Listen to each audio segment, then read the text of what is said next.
Hello, hello! Magluluto muna ang lola ninyo ng pinakbit. Simple lang naman ang ingredient nito. Bawang sibuyas, kamatis, tapos nilagyan ko na ng baka na giniling. Yan, ginigisa ko, nilagay ko muna yung aking baka sa gilid ng aking kawali. Tapos pagaluin ko sila mamaya pag okay na yung mga ibang ingredient. Napakasimple lang nito, napakadalang gawain. Yung kahit saan man tayo mapunta sa ibang lugar, hindi hadlang na hindi tayo makakain ng ating kinalakihan ng mga pagkain na napakasimple.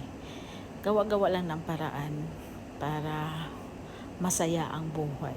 Hindi ba kasabihan nga nila.